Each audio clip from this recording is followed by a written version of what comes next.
Buenos días, ¿cómo están todos? Para mí es un placer darles la clase de Historia de Venezuela. Mi nombre es Jefferson Leal y a partir de ahora voy a ser su profesor tanto de Historia de Venezuela como de Historia Universal. Esta, esta dinámica de la clase de Historia, digamos, el objetivo es un poco que nosotros aprendamos de la historia de Venezuela y no solo que aprendamos fechas, ¿verdad? Solo que aprendamos fechas de esa forma tan recurrente como nosotros nos han enseñado la historia, sino que tengamos la posibilidad de conocer acontecimientos, es decir, de conocer procesos históricos, de entender la historia. Es importante que desde un primer momento nosotros entendamos que la historia no son fechas, que si bien hay fechas en la historia no se trata de eso. La historia se trata de desarrollos de acontecimientos. Y esos desarrollos de acontecimientos, digamos, superan en buena medida los marcos históricos temporales. ¿Sí? Es por esa razón que nosotros en la clase de historia de Venezuela vamos a evaluar acontecimientos. Si bien nosotros vamos a nombrar fechas de acontecimientos, si bien es importante que recordemos una que otra fecha para ubicarnos espacial y temporalmente dentro de los acontecimientos, también es importante recalcar que no vamos a ver la historia solo desde la fecha, ¿sí? Sino la vamos a ver desde los acontecimientos. Y ustedes alguna vez, no sé si lo estaban preguntando, pero es importante que dentro de la clase de historia nosotros entendamos, bueno, cuál es el objetivo de entender historia, muchachos. ¿Por qué la historia es importante? Y la historia es importante porque nos permite comprender el presente. Ustedes seguramente han escuchado, bueno, que la historia es el pasado y el pasado hay que olvidarlo. Es importante que nosotros, digamos, veamos con mucha suspicacia esos argumentos. Porque la historia no es una cosa de pasado, es una cosa de presente, porque en el presente se modifica el pasado. Cuando yo estoy diciendo eso, estoy diciendo que el presente modifica esas interpretaciones de esos hechos y por lo tanto modifica la interpretación de la historia. Es por eso que en el presente es tan necesaria la historia, porque al presente, al preguntarle al pasado, ¿por qué es? Por ejemplo, al preguntarle por qué estamos aquí, por qué hoy le está pasando a Venezuela lo que le está pasando, por qué el mundo está en las condiciones actuales, digamos, esa respuesta no va a caer mágicamente, no va a llegar por milagro divino, va a llegar por un análisis, por una reflexión, por un pensamiento, y parte de esa respuesta nos lo va a dar el conocimiento histórico. Así que la historia no es una cosa solo de pasado, no es una cosa solo de fecha, y tampoco es una cosa solo de presidentes, porque por lo general también la historia se nos presenta como una historia política, como una historia donde los sujetos principales de ese devenir son los presidentes, y no hay más nadie. Y la historia lo hacen los presidentes y unos cuantos políticos. Y es importante que nosotros recalquemos que tampoco, ¿verdad? Ese va a ser el centro.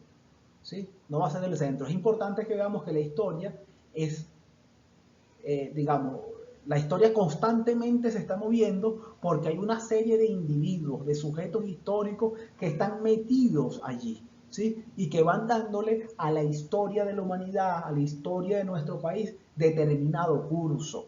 Y si yo digo, y no solo yo, hay otros autores, hay libros, hay literatura sobre eso, que la historia la estamos construyendo, también podemos decir nosotros que la historia la podemos cambiar. Es decir, lo que le pasa hoy a Venezuela, por ejemplo, no es una cosa este, que no se pueda cambiar. ¿Sí? No es que vamos a estar condenados a vivir eternamente así. Y no vamos a estar condenados así porque ese es el resultado de varias acciones de muchas personas. Y como es el resultado de algunas acciones, otras acciones también las pueden cambiar. Porque la historia es eso, es precisamente cambio. Si nosotros analizamos y queremos al menos descubrir una ley histórica, nosotros veremos que la principal ley histórica es el cambio social, que la historia, que la humanidad constantemente está cambiando, que las visiones de mundos están cambiando, ¿sí? Y con esos cambios históricos, con esos cambios políticos, con esos cambios sociales, nacen nuevas maneras de pensar, nuevas maneras de entender el mundo y de entender la realidad. Así que con esta introducción, muchachos, de qué es la historia, para qué sirve la historia y por qué es tan importante la historia dentro de nuestro conocimiento, dentro de nuestra reflexión, vamos a iniciar nuestra clase. Y vamos a iniciarla en principio recordando que nosotros somos unos sujetos históricos, ¿sí? Que nosotros además tenemos una cosa que se llama memoria. Cuando nosotros estamos hablando de memoria, seguramente, bueno, se nos viene a la mente recuerdos, anécdotas. No solo nosotros, si nosotros le preguntamos a nuestros padres, si le preguntamos a nuestros abuelos y abuelas, cómo vivieron ellos determinados acontecimientos históricos, lo que nos van a decir es memoria viva, es decir, nos van a contar su experiencia individual, cómo lo entendieron, cómo lo vivieron, ¿sí? Cómo vivieron el Caracazo, el caso de nuestros padres, o cómo vivieron el 23 de enero, en el caso de nuestros abuelos, ¿sí? Van a tener memoria. Y por lo tanto, la memoria está siempre en la sociedad. Pero la memoria, ustedes sabrán que es muy delicada, ¿sí? La memoria es muy delicada y cuando me refiero a que la memoria es muy delicada, me estoy refiriendo precisamente a que es muy débil, ¿sí? Aquí es muy débil. Y se nos pueden, así como se nos olvidan cosas en la cotidianidad, como se nos olvidan cosas, algunos deberes, cosas por hacer, también a las sociedades se le olvidan acontecimientos. Y por lo general no solo se olvidan acontecimientos menores, sino también se empiezan a olvidar acontecimientos mayores. Y por lo general, la memoria, sobre todo la memoria nacional, está impregnada de desmemoria. ¿Qué quiere decir eso, muchachos? Que cuando nosotros analizamos un conjunto de acontecimientos históricos, de hechos, de presidentes, también es importante que veamos que estamos excluyendo otros.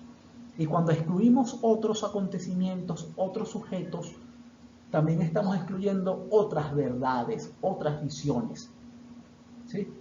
Y es importante, por lo tanto, que esas otras visiones y esas otras verdades nosotros las acerquemos y las incorporemos por lo menos a nuestra mirada. Porque uno de los mayores elementos que nosotros tenemos que tener para poder, digamos, comprender la vida y comprender la historia va a ser la duda, ¿sí? La duda como praxis, como práctica constante. Hay que dudar, ¿sí? Hay que dudar, hay que ser preguntones. Y sobre todo hay que dudar de nuestras certezas, muchachos, y de las certezas del mundo. Cuando quiero decir la certeza, es que dudemos de la verdad. Cuando nos digan que eso es así porque es así, de que eso es verdad, de que eso nunca va a cambiar, de que eso es cierto y nada que lo cambie, por lo menos en los acontecimientos sociales, vamos a mirar con suspicacia ese discurso, vamos a mirar con suspicacia esas ideas y vamos a empezar a dudar. Porque en la duda está la ciencia, muchachos. En la duda está la ciencia, está la inteligencia, está la reflexión y además está el cambio. No hay un científico que no dude, ¿sí? No hay un científico que no se haga preguntas, que no tenga por qué. No hay filósofos, no hay científicos sociales que también se pregunten cómo, cuándo y dónde. Es decir, cuando yo me hago una pregunta, esa pregunta tiene una duda, ¿sí? Genera una problemática, una cosa que resolver. Y precisamente esas cosas que resolver, esas dudas crean conocimiento. Y en nuestro caso crean conocimiento histórico. El primer tema de nuestra materia, muchachos, va a ser la conformación. Bien, muchachos, ahora nuestro primer tema es la conformación del proyecto nacional. Es decir, vamos a conversar de cómo Venezuela se formó como nación, cómo nació la República de Venezuela, cuáles eran sus integrantes, comenzamos a tener una constitución, cómo se rompió el nexo colonial, esa ruptura del nexo colonial, cómo Venezuela pasó de ser una provincia, pasó de ser un país, porque es importante que tengamos en cuenta que Venezuela no siempre fue un país, muchachos. Venezuela era una dependencia del Imperio Español que nosotros vamos a empezar a llamar la metrópoli, ¿okay? Venezuela no era un país, era solo un territorio además bastante pobre, no era un territorio como la Nueva Granada, como el Virreinato de la Nueva Granada o el Virreinato de México o el de Río de la Plata, que tenían mucho dinero. Más bien nosotros éramos una provincia bastante lejana, bastante autónoma, porque el reino no nos prestaba mucha atención porque no éramos suficientemente rentables. Y por lo tanto, la gente, los grupos sociales, hacían mucho lo que querían, porque si bien había una regulación, hacían lo que querían en el sentido de que mmm, digamos, el rey no estaba muy pendiente de lo que pasaba en Venezuela porque no le interesaba tanto. Entonces, para nosotros poder comprender cómo nace Venezuela, cómo nace la República de Venezuela, hace falta ver cuáles eran las características de ese territorio colonial. Y eso es precisamente lo que vamos a ver a continuación, las características de la sociedad colonial. Así que vamos a empezar. Primero, es importante que entendamos que la sociedad colonial se basaba en el privilegio.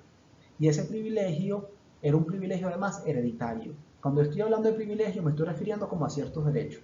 Es decir, habían ciertas personas, que ya lo vamos a ver un poco más adelante, como los blancos, que tenían ciertos privilegios. Y esos privilegios eran hereditarios. Y esos privilegios solo los pueden gozar los blancos. ¿Sí? Solo los blancos. No había nada que las demás castas pudieran hacer para gozar de esos privilegios, porque legalmente no era posible.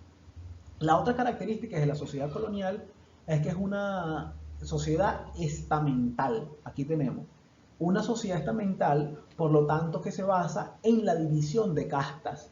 Y cada casta, que ya la vamos a ver, la próxima lámina va a tener unos derechos, unos deberes y unas características.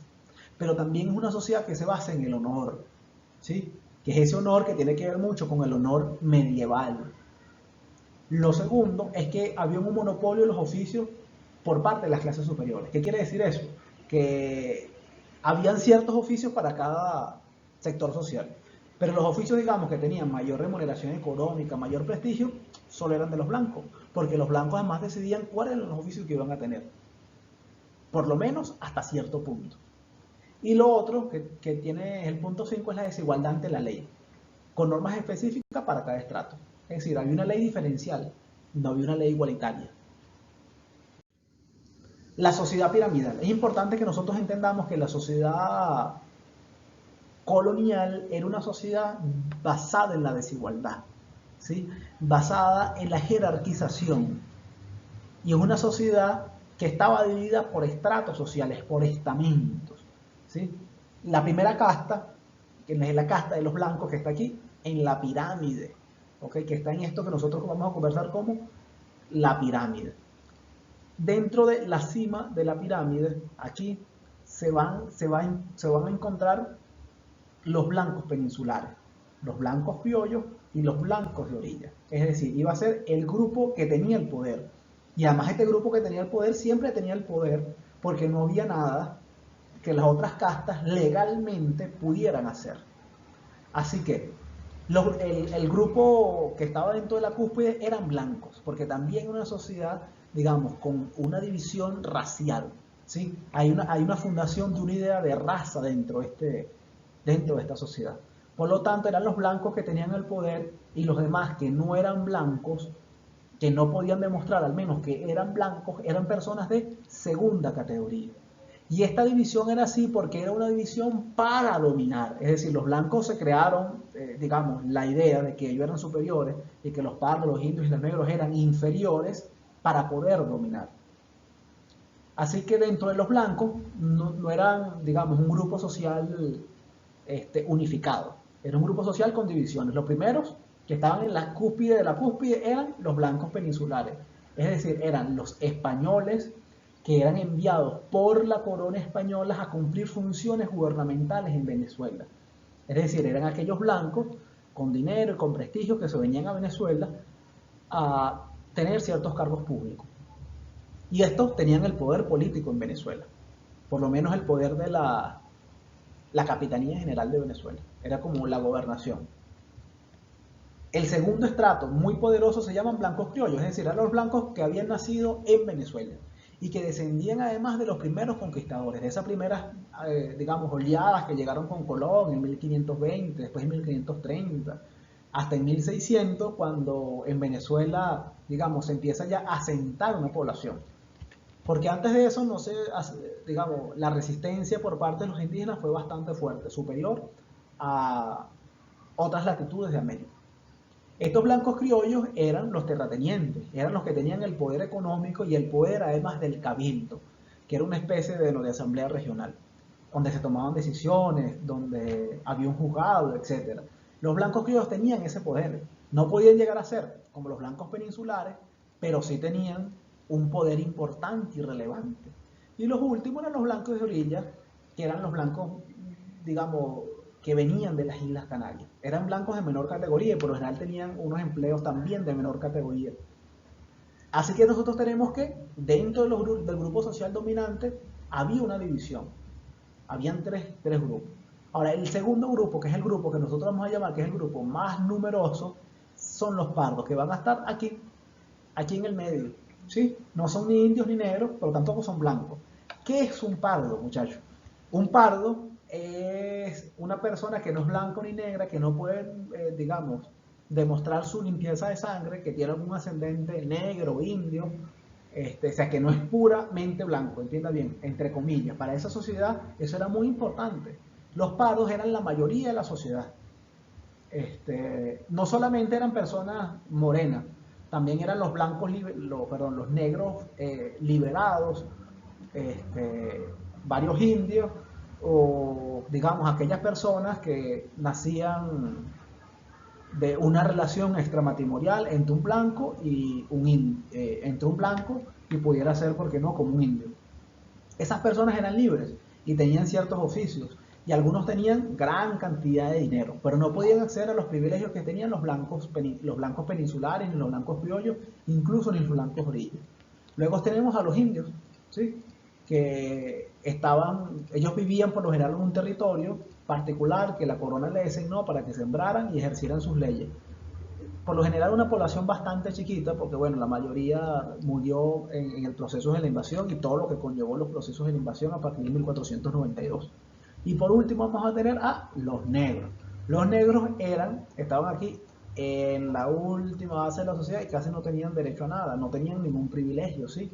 Digamos que es la base de la sociedad porque era un contingente de personas bastante importante, no tan importante ni tan numeroso como los pardos, pero eran importantes, ¿por qué? Porque mantenían la agricultura, es decir, mantenían la forma económica, que en ese momento la forma económica era la siembra, y eran los negros los principales agentes sociales que cultivaban. Así que, digamos, mantenían a buena medida a la población venezolana. Aquí tenemos los blancos. Las principales características, repasando. Los blancos tenían el poder, tenían la rivalidad con los pardos, porque además los pardos querían igualdad y los blancos no se lo iban a permitir. Lo otro es que tenían los mayores privilegios dentro de toda la sociedad colonial y manejaban el cabildo, la universidad y parte del crédito, es decir, manejaban parte del poder político, manejaban el poder del conocimiento, el estudio, pero también manejaban el poder religioso, es decir, era un grupo social que tenía bastante poder.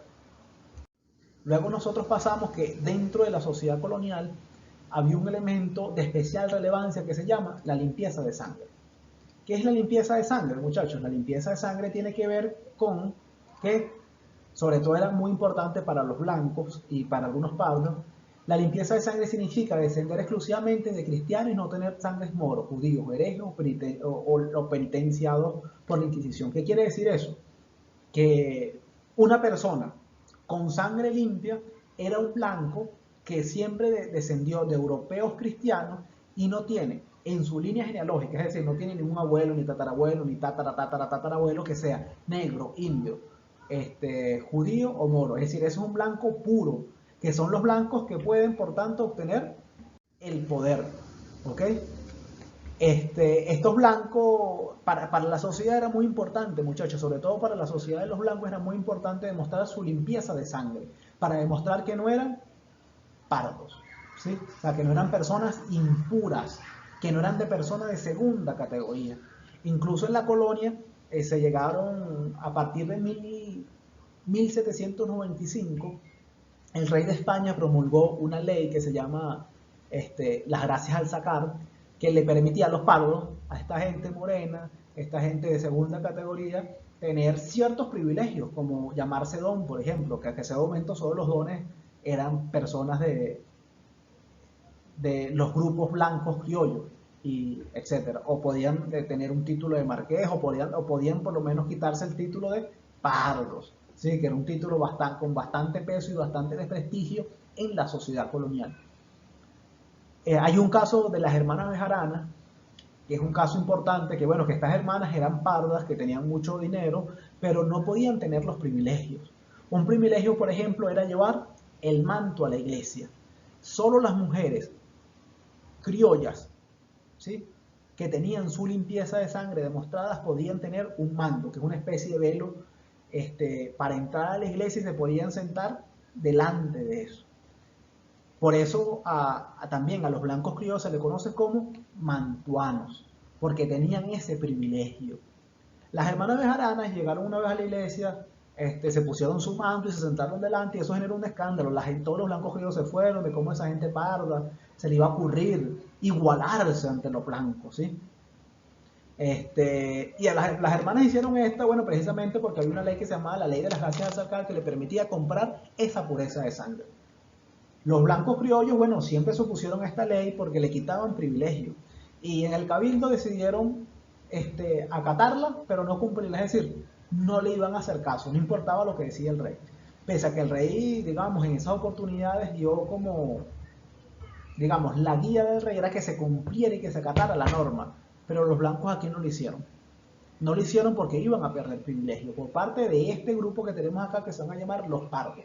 ¿Qué son los pardos? Es un segmento de la población sin privilegio, formado por hombres libres, mestizos y blancos de dudosa procedencia. Miren bien, no solo eran negros o morenos los que eran clases de los que estaban dentro del segmento de los pardos, sino también podían haber personas que eran blancas, ¿sí?, pero que no podían demostrar su pureza de sangre, ¿sí? Por ejemplo, hay un caso bastante particular que es el papá de Miranda. El papá de Miranda quiso entrar por allá en 1760 al batallón de blancos, y el batallón de blancos dijo: no vamos a aceptar al señor Miranda acá porque ese es el esposo de una panadera, ese cumple un trabajo indigno, él no es de nuestra categoría, ese señor es un pardo, y no lo dejaron entrar. Esto quiere decir que la división y además la rivalidad, muchachos, era muy grande, era una rivalidad inmensa, ¿sí?, que no le permitía a grandes sectores de la población de la colonia en ese momento acceder a los privilegios que tenían los pardos. La otra característica es que el segmento más privilegiado dentro de los pardos, que también había una división, se llaman los beneméritos. Era aquella gente que tenía muchísimo dinero porque había logrado obtener ciertas haciendas, sembraban, eran comerciantes, etcétera, y podían tener mucho dinero. Y por lo tanto tenían también cosas para comprar. Y esa era la gente que quería comprar sus privilegios, que quería comprar un título de don, de marqués, comprar la posibilidad de que sus mujeres y ellos se sentaran en la fila delante de la iglesia. Esta clase social, digamos más, este grupo social luchaba por la igualdad. ¿Por la igualdad hacia qué? ¿La igualdad de todos? No, la igualdad de ellos con los blancos. Por eso había rivalidad. Dentro de este grupo, no solo dentro de este grupo, había una cosa que seguramente ustedes a lo mejor han escuchado, que se llama mejorar la raza. Es un término usado en la colonia, pero escuchen bien, todavía se usa, y es importante que digamos que todavía se usa para que nosotros veamos que, digamos, la mentalidad que se fundó en la colonia aún está viva. Es un término usado en la colonia para referirse a una unión entre una persona de una casta inferior con una casta superior. Si mejorar la raza para la comunidad significaba que si un negro, una negra, se casa con un blanco, yo iba a mejorar la raza, la negra iba a mejorar su raza, ¿sí? Porque iba a estar en un estrato de mayor privilegio. Por lo general era un elemento bastante importante porque algunos padres no permitían que sus hijos se casaran con negros, o que los indios se casaran con los negros, o que los blancos criollos se casaran con las pardas beneméritas, etc. Pero la sociedad venezolana es una sociedad bastante permeada, es decir, bastante flexible, digamos, con algunas normas no lo respetaban. Habían buenos matrimonios de hecho, de hecho avalados por la iglesia, entre criollos y pardas. Porque la iglesia que decía que bueno, lo que valía era la decisión de estas dos personas. Si esas dos personas se querían, la iglesia las casaba. Pero por lo general la familia mantenía cierta discreción. Incluso a veces querían, digamos, anular el matrimonio. Dentro de este término mejorar la raza, nosotros vamos a ver a continuación, bueno, cómo es que se le llamaba en ese momento a los distintos grupos sociales, a los distintos colores de piel. Vamos a tener que unas características son bastante peculiares. Miren, la mezcla entre indio con negro se le llamaba sambo. El blanco con negro se le llamaba mulato. El hijo del blanco con mulato, tercerón. El blanco y tercerón, cuarterón. El blanco y cuarterón conformaban el quinterón. El sambo y el tercerón o el cuartetón originaban el tente en el aire. Se llamaba tente en el aire porque no avanzaba dentro de la escala social, pero tampoco retrocedía, ¿sí? Y el cuarterón o quinterón con mulato se le llamaba salto atrás, porque retrocedía en la escala social. Ustedes ven este montón de categorías como sambo, negro, mulato, indio, tercerón, cuarterón, quinterón, salto atrás, tente en el aire, y así era la división de la colonia. La gente estaba profundamente convencida de que así era la división social y bajo este proceso de convencimiento, bajo este proceso, digamos, que actuaba en las mentes de las personas, la sociedad se dividía, se movía constantemente en torno a esta idea de raza.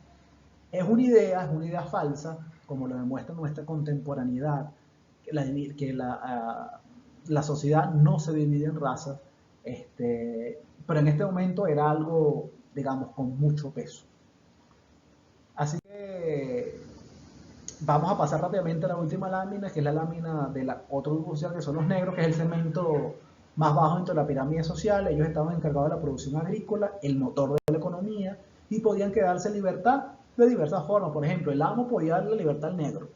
También el negro podía comprar su libertad. Había, digamos, determinados trabajos que, por ejemplo, yo soy el dueño de un grupo de negros. Y ese grupo de negros, bueno, me pidieron, un amigo mío me pidió un favor.